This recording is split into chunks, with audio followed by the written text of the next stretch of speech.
அஸ்ஸலாமு அலைக்கும். ஹாய் மக்களே, இந்த வீடியோ மூலமாக நான் இன்றைக்கி உங்களுக்கு கொண்டு வந்திருக்கிற ரெசிபி என்னென்னு பார்த்தா, ஸ்பாஞ்ச் கேக்கும் ஒயிட் சாக்லேட்டும் யூஸ் பண்ணி செய்கிற கேக் பாப்ஸ், கேக் சிக்கல்ஸ், ஜியோமினி ஹார்ட்ஸ். ஃபங்க்ஷன்ஸோட தீமுக்கு மேட்சிங்காக டேபிள் அரேஞ்ச்மெண்ட்டுக்கு யூஸ் பண்ணக்கூடிய ஸ்வீட்ஸாக இது இருக்கும். இதை ஃபுல்லாக சாக்லேட்டால் கவர் பண்ணுறதால நடு ஃபில்லிங் ஸ்பாஞ்ச் கேக்காக இருந்தால் தான் பொருத்தமாக இருக்கும். இருந்தாலும் வீட்டில் butter cake, chocolate cake balance ஆகி இருந்தால் ஃப்ளேவருக்கு ஏற்ற மாதிரி அந்த கேக்ஸையும் யூஸ் பண்ணிக்கொள்வது பிழை இல்லை என்றது என்னுடைய கருத்து. இந்த மினி கேக் செய்கிறதுக்கு நீங்கள் டிசைட் பண்ணியிருந்தால் முதல் நாளே ஸ்பாஞ்ச் கேக் செய்து பேக் பண்ணி நல்லா ஆற விட்டு வச்சுக்கொள்வது நல்லது. ஸ்பாஞ்ச் கேக்கை கையால் நொறுக்கி கேக் க்ரம்ஸை ஒரு பவுலில் போட்டுக்கொள்ள வேணும். அந்த கேக் க்ரம்ஸ் பைண்ட் ஆகக்கூடிய மாதிரி ஒயிட் சாக்லேட் கனாஷ் யூஸ் பண்ணி பிசைந்து கொள்ள வேணும். இல்லாட்டி பட்டர் ஐசிங்கும் யூஸ் பண்ணி பிசையலாம், பிரச்சனை இல்லை. இதுக்கு தேவையான ஒயிட் சாக்லேட் கனாஷுக்குரிய ரேஷியோவை பார்ப்போம். ஒயிட் சாக்லேட் 50 கிராம்ஸ் எடுத்து அதை டபுள் பாயில் பண்ணிக்கொள்ள வேணும். அதுக்கு பிறகு அதுக்குள்ளே விப்பிங் க்ரீம் 50 கிராம்ஸ் சேர்க்க வேணும். அதோட அன்சால்டட் பட்டர் 1 டேபிள் ஸ்பூன் சேர்த்து நல்லா மிக்ஸ் பண்ணிக்கொள்ள வேணும். இவ்வளவு நேரமாக நான் உங்களுக்கு சொன்னது கேக் ஃபில்லிங்கை ரெடி பண்ணுற விதம். ஓகே, அது இருக்கட்டும். இப்போ நான் கையில் எடுத்திருக்கிற ஒயிட் சாக்லேட் டபுள் பாயில் மட்டுமே பண்ணிக்கொள்ள போகிறேன். அதுக்கு எந்த விதமான இன்க்ரீடியன்ஸும் சேர்க்க வேண்டிய அவசியம் இல்லை. இதை யூஸ் பண்ணித்தான் நாங்கள் கேக் பாப்ஸ், கேக் சிக்கல்ஸ், ஜியோமினி ஹார்ட் டெக்கரேட் பண்ணிக்கொள்ள போகிறோம். நீங்கள் பார்த்துருப்பீங்க, ஒயிட் சாக்லேட்டை பேக்கெட்டில் இருந்து எடுத்து ஒரு பாத்திரத்தில் போட்டேன். அந்த பாத்திரத்தை இப்போ நான் டபுள் பாயில் பண்ண போகிறேன். இந்த சாக்லேட் இருக்கிற பாத்திரத்துக்கு கீழே கொதிக்கிற தண்ணி இருக்கிற இன்னும் ஒரு பாத்திரம் இருக்குது. அந்த பாத்திரத்துக்குள்ளே இருக்கிற கொதி தண்ணியில் இருந்து வர ஆவி தான் சாக்லேட் பாத்திரத்தில் பட வேணும். பட்டு இந்த சாக்லேட் உருகி டபுள் பாயில் பண்ணப்படுது. இதைத்தான் டபுள் பாயிலிங் என்று சொல்கிறது. ஆனாலும் சாக்லேட் இருக்கிற பாத்திரத்தை நேரடியாக கொதி தண்ணி பாத்திரத்துக்குள்ளே இறக்கக்கூடாது, அது பிழையான விதம். இந்த மினி கேக்ஸோட மேற்புறத்தை டெக்கரேட் பண்ணுறதுக்கு தேவையான சின்ன சின்ன சாக்லேட் பூக்களை சிலிக்கான் புஷ் பால்ட் யூஸ் பண்ணி ரெடி பண்ணிக்கொள்ள போகிறோம். மக்களே, நிறைய பேர் சப்ஸ்கிரைப் பண்ணாமல் பார்க்குறீங்க. சப்ஸ்கிரைப் பண்ணிட்டு பார்த்தீங்கன்னா என்னுடைய முயற்சிக்கு ஒரு உதவியாக இருக்கும் இல்லையா? ஸோ ப்ளீஸ் சப்ஸ்கிரைப் பட்டனை அழுத்தி விட்டுட்டு பக்கத்தில் இருக்கிற பெல் ஐக்கனையும் கிளிக் பண்ணிடுங்க. இந்த வீடியோ பிடிச்சிருந்தா மறந்துடாமல் லைக்கையும் தட்டி விட்டுருங்க.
ஒயிட் சாக்லேட் கனாஷ் யூஸ் பண்ணி இந்த கேக் ஃபில்லிங்கை எப்படி செய்கிறது என்றதை ஆரம்பத்தில் உங்களுக்கு விளக்கமாக சொல்லியிருக்கிறேன்.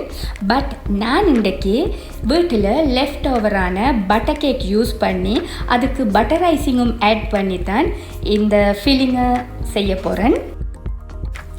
முதலாவதாக கேக் பாப்ஸ் செய்வோம். அதுக்காக சின்ன சின்ன உருண்டைகளாக இந்த கேக் கிராம்ஸை உருட்டி சின்ன மினி கப் கேக் கேஸுக்குள்ளே போட்டுக்கொள்ளுறேன்.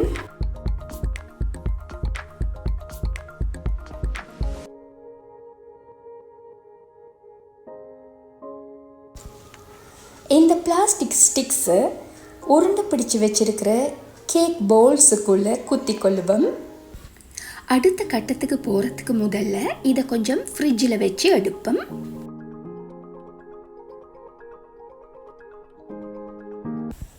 அடுத்து கேக் சிக்கல்ஸ் எப்படி செய்கிறதுன்னு பார்ப்போம். கேக் சிக்கல்ஸ் செய்கிறதுக்காக டபுள் பாயில் பண்ணி வச்சிருக்கிற இந்த ஒயிட் சாக்லேட்டுக்குள்ளே கொஞ்சம் பர்பிள் கலர் ஆட் பண்ணி மிக்ஸ் பண்ணி கொள்ளுறேன்.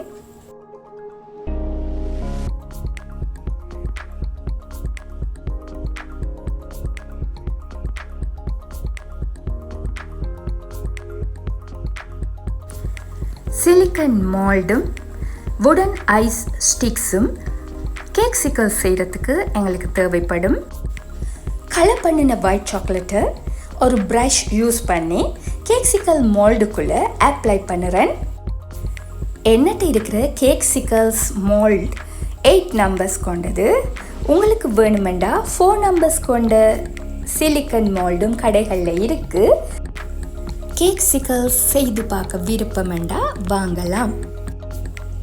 ஓரளவுக்கு முடிஞ்ச வரைக்கும் நீட்டாக அப்ளை பண்ணிவிட்டு செட் ஆகிறதுக்காக ஒரு 2 மினிட்ஸ் சில்லரில் வைக்க போகிறேன்.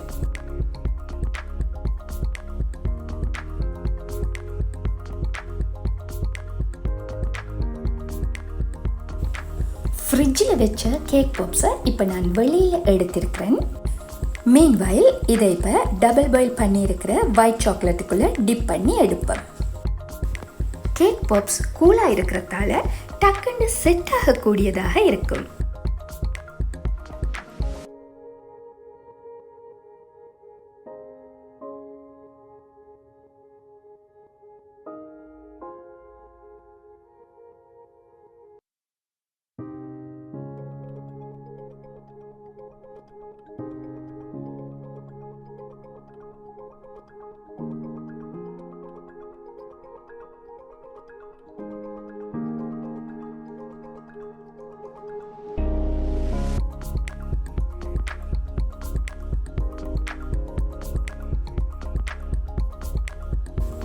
இப்போ எடிபிள் பீட்ஸ் யூஸ் பண்ணி டெக்கரேட் பண்ணுறேன்.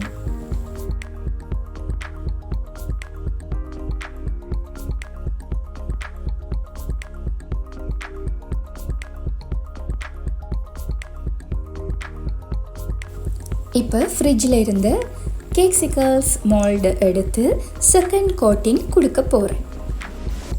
சாக்லேட் கோட்டிங் எப்பவும் திக்காக இருக்க வேணும், இல்லாட்டி டிமால்ட் பண்ணுற நேரம் பிரேக் ஆகிரும். செகண்ட் கோட்டிங்கில் திக்காகிருச்சுண்டா ஓகே, அப்படி இல்லாட்டி தேர்ட் கோட்டிங்கும் கொடுக்க வேண்டி இருக்கும்.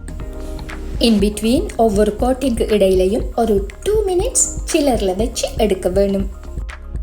இப்போ ரெடி பண்ணி வச்சிருக்கிற கேக் கிரம்ஸை ஒவ்வொரு கேக் சிக்கல்ஸ் மோல்டுக்குள்ளேயும் ஒரே அளவாக ஃபில் பண்ணி விடலாம். இதையும் ஒருக்கா 2 மினிட்ஸ் சில்லரில் வச்சு எடுக்க வேணும். இப்போ என்னென்னா வுடன் ஐஸ் ஸ்டிக்ஸை கேக் சிக்கல்ஸுக்குள்ளே இன்சர்ட் பண்ண வேண்டி இருக்குது. பட் நாங்கள் கொடுத்த சாக்லேட் கோட்டிங்கில் அந்த ஹோல்ஸ் எல்லாம் ஃபுல்லாக கவர் ஆகிருச்சு. அதுக்கு என்ன செய்யலாம்னு பார்த்தா, கொதி தண்ணிக்குள்ளே ஒரு கூரான கத்தியை டிப் பண்ணி எடுத்து அந்த ஹோல்ஸுக்குள்ளே இன்சர்ட் பண்ணி எடுத்தால் மெல்ட் ஆகிரும். நான் சொன்ன இந்த மெத்தடை ட்ரை பண்ண பிறகு வுடன் ஐஸ் ஸ்டிக்ஸை கேக் சிக்கல்ஸுக்குள்ளே இன்சர்ட் பண்ணுறதுக்கு ஈஸியாக இருக்குது.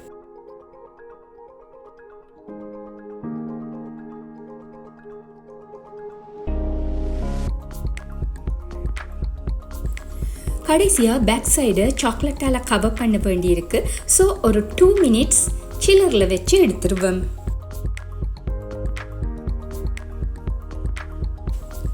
இப்போ same colour white chocolate use பண்ணி பேக் சைடை கவர் பண்ணிக்கொள்ள போகிறேன்.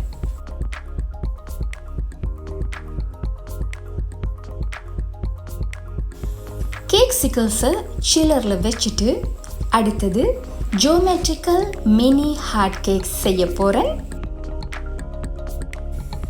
டபுள் பாயில் பண்ணின ஒயிட் சாக்லேட்டுக்கு டஸ்டி பிங்க் கலர் சேர்த்து மிக்ஸ் பண்ணுறேன். ஜோ மினி ஹார்ட் கேக் செய்கிறதுக்கு இந்த சிலிக்கன் மோல்டு எடுத்துக்கொள்ளுவோம். கேக் சிக்கல்ஸுக்கு செய்தது போலவே 2 அல்லது 3 கோட்டிங் சாக்லேட் கொடுத்து கொள்ள வேண்டும். இன் பிட்வீன் சில்லரில் வச்சு எடுக்க வேண்டும். திக்னஸ் கிடைச்சிருச்சுண்டா 2 கோட்டிங்கோட கூட ஸ்டாப் பண்ணி கொள்ளலாம். சில்லரில் வச்சு எடுத்த சாக்லேட் கோட்டிங்குள்ளே அதே சேம் கேக் க்ரம்ஸ் ஃபில்லிங்கை ஃபில் பண்ணுவோம். Cakesicles ready. டெக்கரேட் பண்ணத்தான் இருக்குது. நான் காட்டி இருக்கிற இந்த டிரெக்ஷன்லேயே டீமோல்ட் பண்ணிக்கொள்ளுங்க, இல்லாட்டி பிரேக் ஆகிரும். கவனமாக டீமோல்ட் பண்ண வேணும்.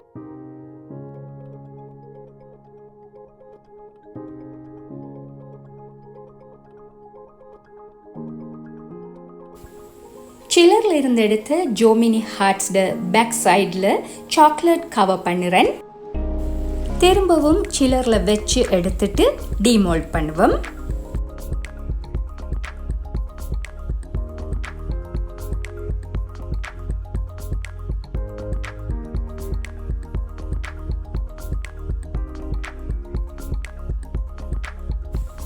சின்ன கத்தி ஒன்று யூஸ் பண்ணி ஓரங்களில் அன்டைடியாக இருக்கிற சாக்லேட்ஸை நீக்கி விட வேணும். கடைசியாக sprinkles white chocolate flowers use பண்ணி டெக்கரேட் பண்ணி கொள்ளலாம். டெக்கரேட் பண்ணுற நேரம் ஃப்ளவர்ஸ் ஸ்ப்ரிங்கிள்ஸ் எல்லாம் ஒட்டிக்கொள்ள வேணும் இல்லையா? ஸோ டபுள் பாயில் பண்ணின ஒயிட் சாக்லேட்டை ஒரு பைப்பிங் பேகுக்குள்ளே போட்டு அதை யூஸ் பண்ணித்தான் எல்லாத்தையும் ஃபிக்ஸ் பண்ணி இருக்கிறேன். ஓகே மக்களே, இன்றைக்கு வீடியோ உங்களுக்கு நல்லா பிடிச்சிருக்கும் என்று நம்புகிறேன். இன்ஷா அல்லாஹ் இன்னொரு நல்ல ரெசிபியோட அடுத்த வீடியோவில் உங்களை சந்திக்க வருவேன்.